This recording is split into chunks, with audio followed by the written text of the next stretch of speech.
केलेला होता, कारण इतर कामांमधून कालचं जे नियोजन होतं त्या नियोजनानुसार तर दाखवताना काही साहित्य असेल, काही तुमच्या समोर स्क्रीनवर शेअर करण्यात आलेल्या पीपीटी असतील, ह्या थोड्याशा खालच्या पुरत्या अपुऱ्या होत्या. म्हणजेच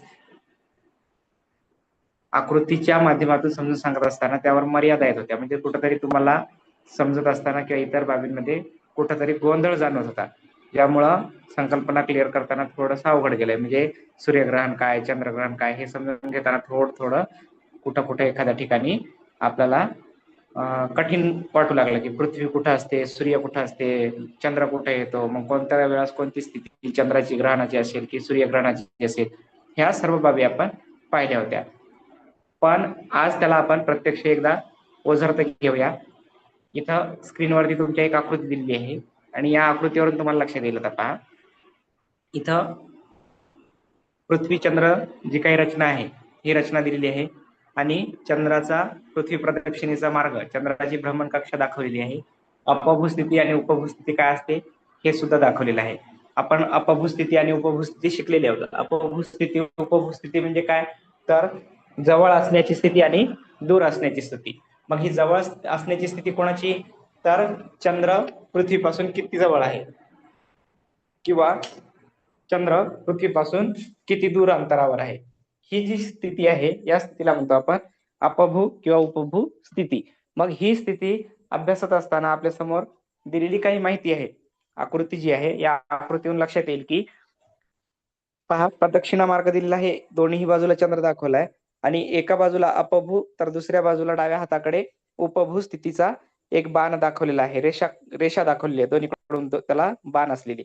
मग याच्यामध्ये अंतर दिलेलं आहे, अंतर सुमारे अपभू स्थितीचं जे आहे ते 4,07,000 किलोमीटर आणि उपभू स्थितीचं जे आहे ते सुमारे 3,56,000 किलोमीटर आहे.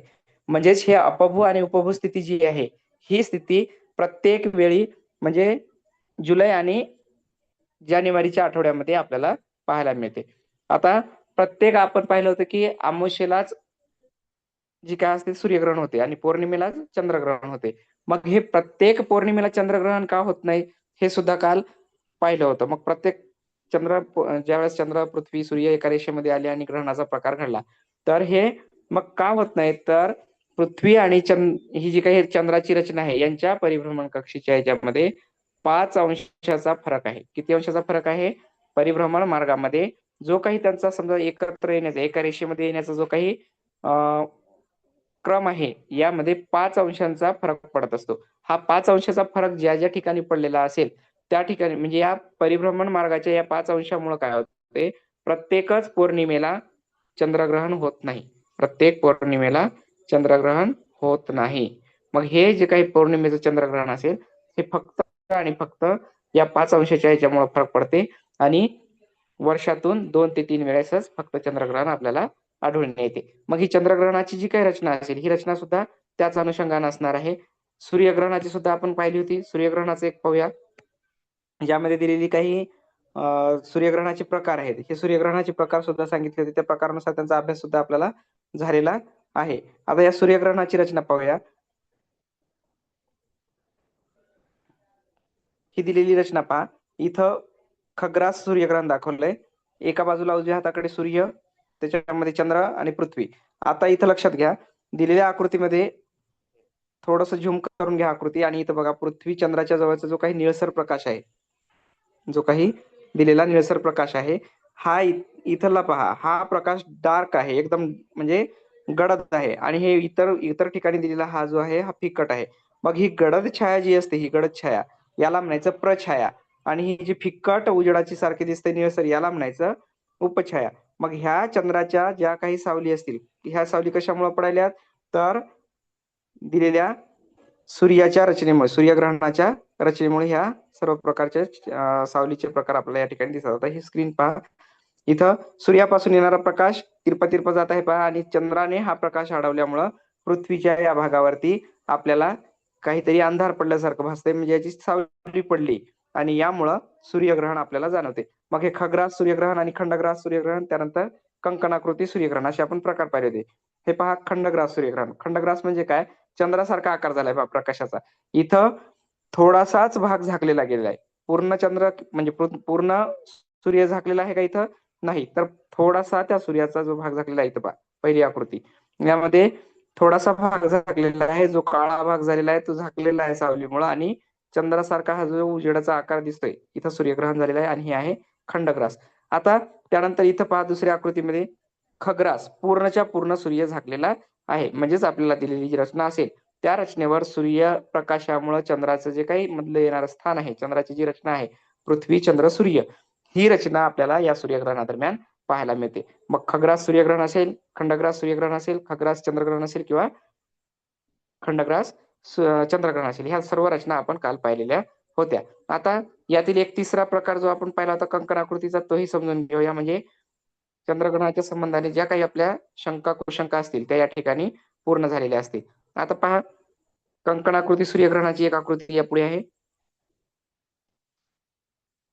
ही आहे कंकणाकृती. आता पहा, इथं हा सूर्य जशाला तसा आहे, चंद्र सुद्धा मध्यभागी आहे आणि पृथ्वी पण आहे. पण आता या चंद्राच्या पृथ्वीवरून जर आपण सूर्याकडे पाहिलं, म्हणजे या बाजूवरून पृथ्वीवरून आपण पाहत आहोत. आता ही पृथ्वीवरून ज्यावेळेस आपण या दिशेला सूर्याकडे पाहतोय, तेव्हा हा चंद्र पूर्णपणे मदत आल्यामुळे काय झालंय, चंद्राच्या या स्थानामुळे, या निश्चित स्थानामुळे पृथ्वीवरून पाहताना काय जाणवतंय की सूर्याची जी काही रचना आहे, आता ही सूर्याची रचना कोणती, ही पुढे आलेली पहा, या सूर्याचा म्हणजे चंद्राची सावली इकडे दिसत असल्यामुळे काय झालंय, हा बांगडी सारखा थोडासा भाग चमकताना दिसतोय पहा इथं. ही आकृती दिलेली आहे कंकण आकृती सूर्यग्रहणाची. यामध्ये बांगडी सारखा एक कड्यासारखा आकार या ठिकाणी प्रकाशाचा दिसत आहे, म्हणून हे झाले कंकणाकृती सूर्यग्रहण. अशा ज्या काही रचना असतील ह्या पृथ्वी सूर्य चंद्र एका रेषेत येण्यामुळं घडत असतात. म्हणजेच आपल्याला जर विचारलं गेलं की कंकणाकृती सूर्यग्रहण म्हटलं की ते बांगडीसारखा सूर्यप्रकाश दिसलेला असणं आवश्यक आहे. त्या प्रत्येक रचना ह्या ज्या असतील सूर्य चंद्र पृथ्वीच्या स्थानामुळेच निश्चित झालेल्या असतील. मग कुठं सूर्यग्रहण असताना काय येत आहे, चंद्रग्रहण असताना कुठलं मध्ये येते, म्हणजे पृथ्वीमध्ये येते का चंद्रामध्ये येते, या बाबी आपल्याला पाहणं गरजेचं ठरणार असते. आता ही पहा, एक रचना आहे चंद्रग्रहणाची. चंद्रग्रहणाच्या रचनेमध्ये पहा, सूर्य दिलेला आहे आणि समोर चंद्रग्रहणाच्या वेळी मध्ये पृथ्वी आलेली आहे. आता या पृथ्वीची सावली जी आहे ती चंद्रावर पडत आहे, म्हणजे पृथ्वीमुळे काय होत आहे, चंद्राचा जो काही आपला पृथ्वीमुळे सूर्यप्रकाश अडवला जातोय आणि चंद्रावरती त्याची सावली पडते, म्हणून चंद्र आपल्याला काय झालाय, झाकलेला दिसतोय. मग चंद्रग्रहणाच्या वेळेस खग्रास आणि खंडग्रास दोन्ही आहेत. खंडग्रास म्हणजे काय, तर थोडासाच भाग झाकला जातोय, आणि खग्रास म्हणजे पूर्णचा पूर्ण चंद्र या ठिकाणी झाकलेला असतो. आता ह्या इमेज जे आहेत, जे काही फोटो तुमच्या स्क्रीनवर दिसत आहेत, हे इयत्ता 6वी-7वीच्या पुस्तकामधील भूगोल विषयाअंतर्गत देण्यात आलेल्या रचना आहेत. म्हणजेच विषयातून आपल्याला नाविन्यपूर्ण बाबी इमेजच्या आधारे सहजपणे लक्षात येऊ शकतात, त्यातून समजून घेता येऊ शकते, आणि दिलेल्या प्रत्येक रचनेचं महत्व सुद्धा या ठिकाणी आपल्याला जाणून घेता येते. आता एक आणखी याच्यामध्ये प्रकार आहे पहा, इथं दिलेल्या काही आकृती आहेत, या आकृतीवरून तुम्हाला तीनही प्रकार लक्षात येतील. दिलेली आकृती पहा स्क्रीनवर, 3 आकृती आहेत चौकोनामध्ये. यामध्ये खग्रास, खंडग्रास आणि कंकण आकृती सूर्यग्रहणाचे प्रकार दिलेले आहेत. आता तुम्ही मला सांगायचंय, दिलेल्या आकृतीवरून जी काही रचना असेल ती रचना तुम्हाला ओळखायची आहे. आता ही रचना ओळखायची कशी, ती काल पाहिलं होतं आपण. ही 1 नंबरची आकृती, ही 2 नंबरची आकृती, आणि त्यानंतर ही 3 क्रमांकाची आकृती. यापैकी दिलेल्या रचना पाहून कोणतं सूर्यग्रहण कोणत्या प्रकारचं आहे ते तुम्हाला सांगायचं आहे. पहिल्या आकृतीतलं सूर्यग्रहण कोणत्या प्रकारचं आहे,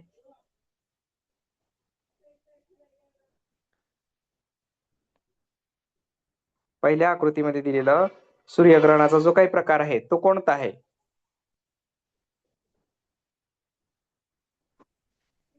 खग्रास. खग्रास सूर्यग्रहण आहे, कारण पूर्णतः त्यानं चंद्र झाकण्याचं काम केलेलं आहे. दुसऱ्या आकृतीमध्ये सांगा, कंकण आकृती. आकृती आहे सर, कंकणाकृती आहे, कारण तिच्याभोवती बांगडी सारखा सूर्यप्रकाश पोहोचलेला आहे, म्हणून ती झाली कंकणाकृती. आणि तिसरं आहे, तिसरं कोणतं आहे, खंडग्रास. खंडग्रास, थोडासाच भाग त्यामध्ये झाकलेला आहे. आता याबाबत कुणाला काही अडचण आहे, खग्रास कशाला म्हणायचं, खंडग्रास कशाला म्हणायचं, आणि कंकणाकृती कशाला म्हणायचं, राहिल्या काही अडचणी?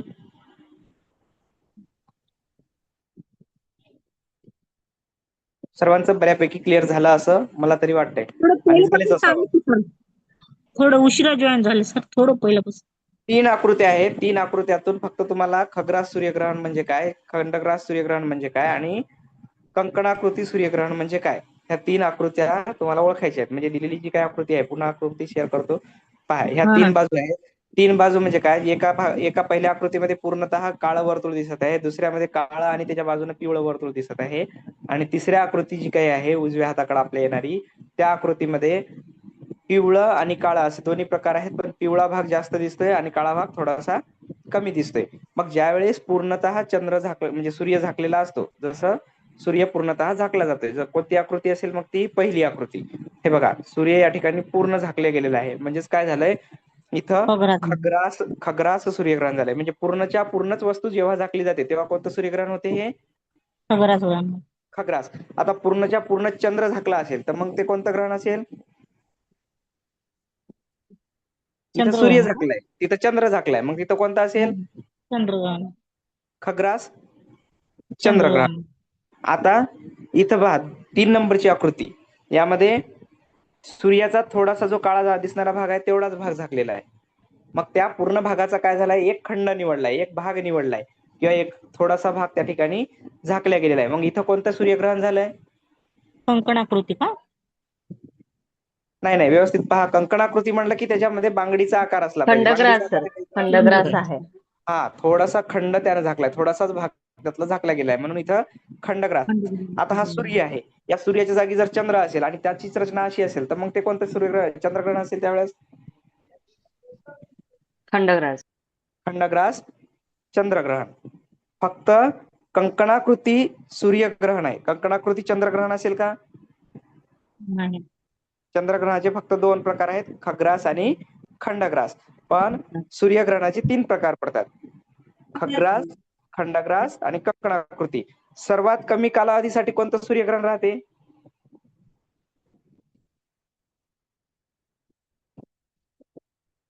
ज्याचा कालावधी अतिशय अल्प असतो, सर्वात कमी कालावधी असतो, असं कोणतं सूर्यग्रहण आहे,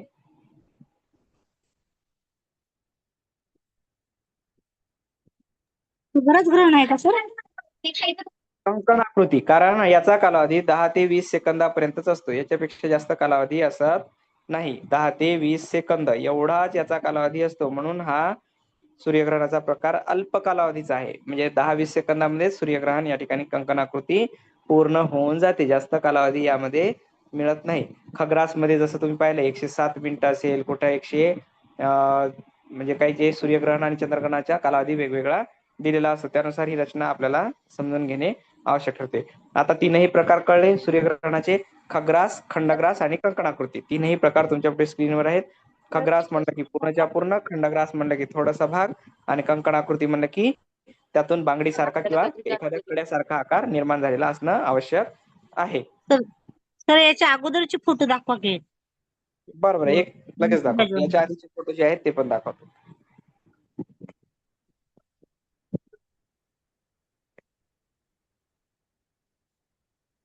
आता पहा, दिलेली जी सूर्यग्रहणाची किंवा चंद्रग्रहणाची स्थिती होती, ह्या स्थितीचा आपण अभ्यास करताना पहिलं पाहिलं होतं परिभ्रमण कक्षेचा मार्ग. आता हा परिभ्रमण कक्षेचा मार्ग म्हणजे काय, अपभूस्थिती आणि उपभूस्थिती, चंद्र जसा पृथ्वीभोवती फिरतोय ही गती दाखवली होती, म्हणजे त्याची कक्षा दाखवली होती, लंबवर्तुळाकार कक्षा आहे. आता ही पृथ्वी पहा, पृथ्वी ही काय करते, तिच्या कक्षेमध्ये फिरते. म्हणजे आता इथं समजा सूर्य आहे, तर ही पृथ्वी काय करते, या सूर्याभोवती तिच्या लंबवर्तुळाकार कक्षेमध्ये फिरते, आणि हा चंद्र काय करतो, त्या पृथ्वीच्या भोवताल लंबवर्तुळाकार कक्षेमध्ये फिरतो. म्हणजे दोघांच्या कक्षा वेगवेगळ्या आहेत. चंद्र आणि पृथ्वी एकाच कक्षेत फिरतील का? नाही. नाही. म्हणून अपभूस्थिती आणि उपभूस्थिती म्हणजे काय, ज्या वेळेस चंद्र हा पृथ्वीच्या फार जवळ असतो, चंद्र हा पृथ्वीच्या फार जवळ असतो, फार जवळ म्हणजे कसं, अंतराने ज्यावेळेस सर्वात जवळ असतो त्या स्थितीला आपण म्हणतो उपभूस्थिती. उपभूस्थिती ही कोण्या महिन्यात आढळते आपल्याला, जवळ का?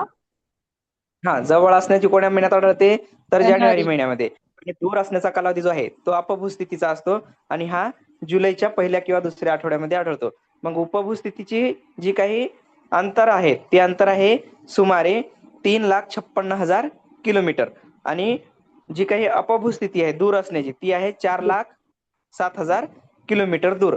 आता हे प्रत्येक पौर्णिमेला चंद्रग्रहण का होत नाही, आपण असं प्रश्न निर्माण झाला होता आपल्याला की दर पौर्णिमेला चंद्रग्रहण होत नाही, दर अमावस्येला सूर्यग्रहण होत नाही, आपण असं काल पाहिलं. तर यांच्यामध्ये 5 अंशाचा कोन असतो. कोणामध्ये? या फिरण्याच्या कक्षेमध्ये, चंद्राच्या पृथ्वीभोवती फिरण्याच्या कक्षेमध्ये 5 अंशाचा फरक असल्यामुळं ही रचना जी आहे ती दर अमावस्या किंवा पौर्णिमेला चंद्रग्रहण सूर्यग्रहण होत नाही. इथपर्यंत क्लिअर झालं? हा सर, लक्षात आलं सर. हा, आता ही झाली रचना परिभ्रमण कक्षेची. त्यानंतर आपण पाहिली होती सूर्यग्रहणाची आणि चंद्रग्रहणाची. 2 मिनिटांमध्ये त्या पण समजून घ्या, पुन्हा एकदा रिकॅप होऊन जाईल आणि नंतर आपण पुढील पाठ्यघटकाला आपल्या सुरुवात करूया. आता इथं पहा, चंद्रग्रहण दिलेलं आहे. चंद्रग्रहणाचा हा प्रकार पहा, इथं सूर्य, पृथ्वी आणि चंद्र अशी रचना आहे. सूर्यापासून प्रकाश येत आहे, पृथ्वीनं काय झालंय मधलं स्थान घेतलंय आणि चंद्रावरती पृथ्वीची सावली पडायला लागली. चंद्रावर कशाची सावली पडणार आहे आता? पृथ्वीची. काल जसं मी तुम्हाला सांगितलं होतं टॉर्चचं उदाहरण, म्हणजे बॅटरी जर इकडून मी वापरली तर वस्तूची सावली या दिशेला पडते म्हटलं होतं. पहा आता इकडं हे बॅटरी म्हणजेच काय आहे, हा सूर्य.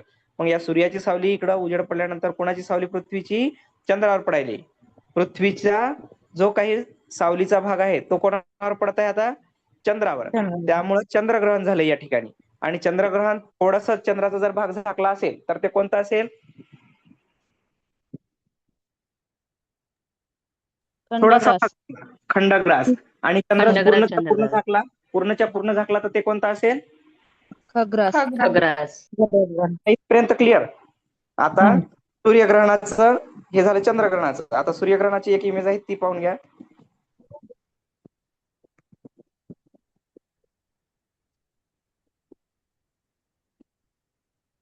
आता ही पहा, जी काही इमेज आहे सूर्यग्रहणाबाबत आहे. सूर्यग्रहणाचं स्थिती दिलेली आहे. आता पृथ्वी आणि सूर्याच्या मध्ये कोण आलेला आहे? पहा, चंद्र आलेला आहे की नाही? म्हणजे सूर्यकिरण अडवण्याचं काम कोण केलंय? चंद्राने. मग चंद्राची सावली कोणावर पडली आता? पृथ्वीवर. आणि पृथ्वीवरून जेव्हा आपण सूर्याकडे पाहत असेल, आता इथून इकडे पाहतो पहा, पृथ्वीवरून सूर्याकडे ज्यावेळेस पाहतोय आपण हे या दिशेला, त्यावेळेस आपल्याला सूर्य दिसेल का आता? नाही दिसणार सर. नाही दिसणार. त्यावेळेस तिथं सूर्यग्रहण झालेलं असेल, म्हणजे चंद्रामुळे काय झालं, सूर्य आपला झाकला गेलेला आहे. आणि इथं जर थोडासा जर भाग झाकलेला असेल, थोडासा भाग झाकलेला जर असेल, पहा इथं चंद्राने या सूर्याचा थोडासा भाग झाकला. हा, हे बघा इथं आकृती पहिली, चंद्रासारखा प्रकाश दिसतोय आणि बाकीचा पूर्ण काळोख दिसतोय. हे झालं खंडग्रास सूर्यग्रहण, थोडासाच भाग झाकला गेलाय. आणि दुसरं पहा, पूर्णतः काळोख दिसत आहे, हा झाला खग्रास सूर्यग्रहण. म्हणजे दिलेल्या आकृतीवरून आपल्याला सूर्यग्रहणाच्या दोन्ही प्रकारांचा अभ्यास करता येतो. तिसरं होतं कंकण आकृती, ज्या इमेज दाखवल्या त्यामध्ये तुम्हाला ते कंकण आकृती सूर्यग्रहण समजलेलं असेल. आता त्यानंतर आपण पाहणार आहोत पुढचं जे काही पाठ्यघटक आहे आपला, अक्षवृत्त, विषुववृत्त आणि रेखावृत्त. मग हे अक्षवृत्त म्हणजे काय, रेखावृत्त म्हणजे काय आणि विषुववृत्त म्हणजे काय? आता याचा अभ्यास करत असताना हे का महत्वाचं आहे आणि यांची रचना कोणत्या माध्यमातून आपल्याला अभ्यासायला मिळते हे सुद्धा पाहणं आवश्यक ठरणार आहे. आता पहिल्यांदा मी तुम्हाला काहीतरी एक इमेज शेअर करतो. इमेज बाबत काही प्रश्न असतील ते प्रश्न सुद्धा तुम्हाला विचारतो. प्रत्येकानं प्रश्नाचं उत्तर देण्याचा एक प्रयत्न करायचा. उत्तर चुकलं बरोबर आहे याचं आपल्याला इथं काहीही नाही, फक्त बोलते व्हायचंय. आणि दिलेली आकृती नकाशात्मक आहे पहा. इथं या आकृतीमध्ये तुम्हाला काहीतरी दाखवले, 5-6 जण चित्र आहेत आणि त्यांची नावं दिलेली आहेत, वेगवेगळे खंड दिलेले आहेत. आता मला सांगा, इथं ताजमहाल दिसतोय का प्रत्येकाला? हा, दिसतो सर. कुठं आहे ताजमहाल? आग्रा. आग्र्याला आहे. बरोबर आहे. सर्वांचं उत्तर एकच आलंय. सर्वांचं उत्तर काय आलंय? आग्र्याला ताजमहाल आहे. आता मला सांगा, हे आग्र्याला ताजमहाल आहे हे तुम्ही काय निश्चित केलं? याचं स्थान निश्चित केलं, ठिकाण निश्चित केलं. बरोबर, ठिकाण निश्चित केलं, स्थान निश्चित केलं का? अजून तुम्ही आग्रा येथे ताजमहाल आहे, बरोबर आहे. आता या आकृतीवरून काय करतो मी, तुम्हाला काही व्यक्तिचित्र दिसत आहे तिथं? हो. किती व्यक्ती आहेत बरं चित्रात दाखवलेल्या? 5 7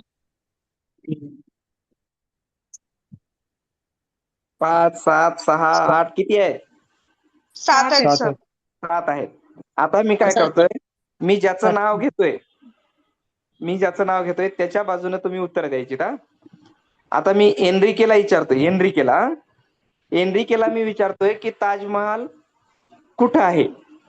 तुम्ही निश्चित सांगताय सर्वजण की आग्र्याला आहे. तुम्ही स्थान सांगितलं, त्याचं ठिकाण सांगितलं, आग्रा या ठिकाणी ताजमहाल आहे. पण आता मी एनरिकेला काय विचारतोय बघा, की ताजमहाल तुझ्या कोणत्या दिशेला आहे? ताजमहाल तुझ्या कोणत्या दिशेला आहे? आता एनरिकेचं उत्तर तुम्ही द्यायचंय मला.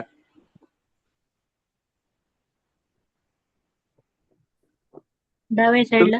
आता एनरिकेची भूमिका तुम्हाला पार पाडायची. एनरिके सांगणार उत्तर. आता मी एनरिकेला प्रश्न विचारलाय की तुझ्या कोणत्या दिशेला किंवा कोणत्या बाजूला ताजमहाल आहे? तुम्ही काय सांगणार आता? डाव्या बाजूला. बरं, डाव्या बाजूला. आणखी?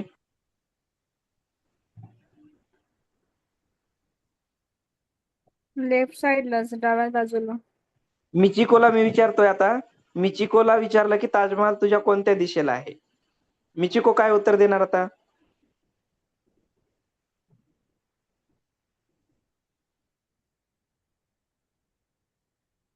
राईट. राईटला. त्यानंतर आता कात्या आहे. कात्या म्हणजे ही शेवटची खाली एकदम बघा, किंबर्लीच्या नावाच्या खाली आहे कात्याला. कात्याला विचारतो मी की ताजमहाल तुझ्या कोणत्या बाजूला आहे किंवा कोणत्या दिशेला आहे?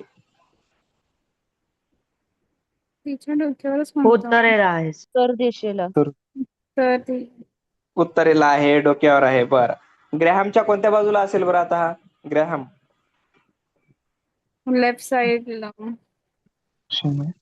लेफ्ट साइडला नाही येणार. लेफ्ट साइड म्हटल्यानंतर कसं आलं असतं, ही बाजू आली असते त्याची. खाली असणार सर, दक्षिणेला. आग्नेय दिशेला.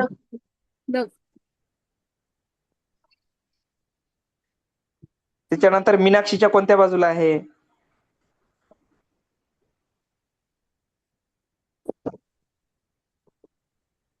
डाव्या बाजूला. चला असो, आता तुम्ही भरपूर प्रश्नांची उत्तरं दिलीत. आता मी तुम्हाला काय विचारतोय, आता हे सगळे चित्रातल्या आकृत्या संपल्यात. आता मी तुम्हाला विचारतोय पहा, यामध्ये नतालिया असेल, शाहिद असेल, मीनाक्षी असेल, मिचिको असेल, ग्रॅहम, एनरिके आणि कात्या, या सगळ्यांनी ताजमहाल कोणत्या कोणत्या दिशेला आहे ते किंवा त्यांच्या कोणत्या बाजूला आहे त्याची उत्तरं दिलीत. आता तुम्ही मला उत्तरं सांगायचं. याचं उत्तर सर्वांना बहुतेक एकच कॉमन प्रश्न आहे आणि अपेक्षित उत्तर सुद्धा तुमचं सर्वांचं एकच यायला पाहिजे. पण काय आता उत्तर येते ते पाहूया. या ताजमहालचं जे काही स्थान आहे, या 7 जणांनी कशावरून निश्चित केलं बरं?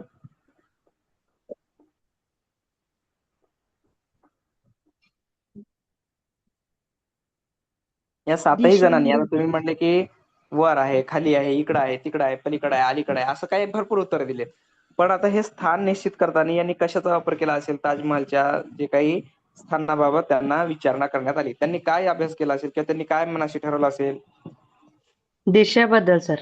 दिशेबद्दल बरोबर त्यांनी ठरवलं. अपेक्षित उत्तर दिशा होतं आणि दिशेनुसार त्यांनी काय केलं, सांगितलंय की माझ्या डाव्या हाताला आहे, म्हणजे माझ्या उजव्या बाजूला आहे, माझ्या पूर्वेला आहे, माझ्या पश्चिमेला आहे, माझ्या आग्नेयेला आहे, माझ्या दक्षिणेला आहे, उत्तरेला आहे, अशा सर्व बाजू त्यांनी सांगितल्या असतील. आता ही भूगोल विषयाअंतर्गत जी काही दिशा ज्ञानाची बाब आहे, दिशा ज्ञानाची बाब जी आहे, ही आपल्याला मुळात अक्षवृत्त, रेखा